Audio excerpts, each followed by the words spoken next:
Kemudian Ishak memanggil Yakub, lalu memberkati dia serta memesankan kepadanya.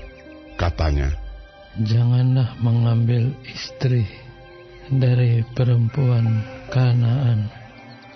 Bersiaplah, pergilah ke Padan Aram, ke rumah Betuel, ayah ibumu, dan ambillah dari situ seorang istri dari anak-anak Laban, saudara ibumu.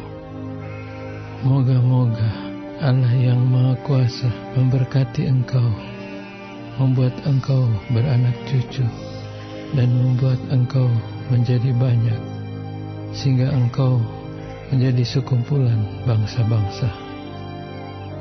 Moga-moga Ia memberikan kepadamu berkat yang untuk Abraham, kepadamu serta kepada keturunanmu, sehingga engkau memiliki negeri ini yang kau diami sebagai orang asing, yang telah diberikan Allah kepada Abraham."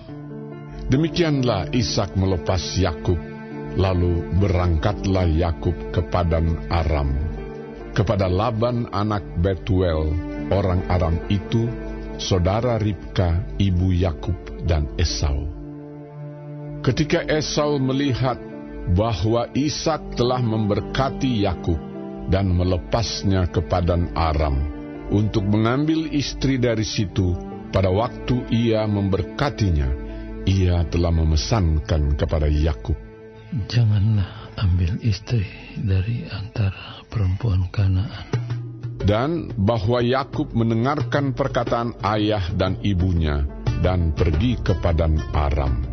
Maka Esau pun menyadari bahwa perempuan Kanaan itu tidak disukai oleh Ishak ayahnya. Sebab itu ia pergi kepada Ismail dan mengambil Mahalat menjadi istrinya, di samping kedua istrinya yang telah ada. Mahalat adalah anak Ismail, anak Abraham, adik Nebayot. Maka Yakub berangkat dari Beersheba dan pergi ke Haran. Ia sampai di suatu tempat dan bermalam di situ karena matahari telah terbenam. Ia mengambil sebuah batu yang terletak di tempat itu dan dipakainya sebagai alas kepala, lalu membaringkan dirinya di tempat itu. Maka bermimpilah ia, di bumi ada didirikan sebuah tangga yang ujungnya sampai di langit, dan tampaklah malaikat-malaikat Allah turun naik di tangga itu. Berdirilah Tuhan di sampingnya dan berfirman, "Akulah Tuhan, Allah Abraham nenekmu dan Allah Ishak. Tanah tempat engkau berbaring ini akan kuberikan kepadamu dan kepada keturunanmu. Keturunanmu akan menjadi seperti debu tanah banyaknya, dan engkau akan mengembang ke sebelah timur, barat, utara, dan selatan. Dan olehmu serta keturunanmu, semua kaum di muka bumi akan mendapat berkat.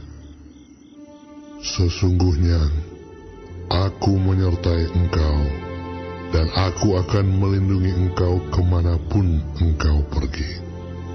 Dan aku akan membawa engkau kembali ke negeri ini, sebab aku tidak akan meninggalkan engkau, melainkan tetap melakukan apa yang kujanjikan kepadamu." Ketika Yakub bangun dari tidurnya, berkatalah ia, "Sesungguhnya Tuhan ada di tempat ini, dan aku tidak mengetahuinya." Ia takut dan berkata, "Alangkah dahsyatnya tempat ini. Ini tidak lain dari rumah Allah. Ini pintu gerbang sorga." Keesokan harinya pagi-pagi Yakub mengambil batu yang dipakainya sebagai alas kepala, dan mendirikan itu menjadi tugu dan menuang minyak ke atasnya. Ia menamai tempat itu Betel. Dahulu nama kota itu Luz. Lalu bernasarlah Yakub. Jika Allah akan menyertai dan akan melindungi aku di jalan yang kutempuh ini, memberikan kepadaku roti untuk dimakan dan pakaian untuk dipakai, sehingga aku selamat kembali ke rumah ayahku, maka Tuhan akan menjadi Allahku. Dan batu yang kudirikan sebagai tugu ini akan menjadi rumah Allah. Dari segala sesuatu yang Engkau berikan kepadaku, akan selalu kupersembahkan 1/10 kepadamu.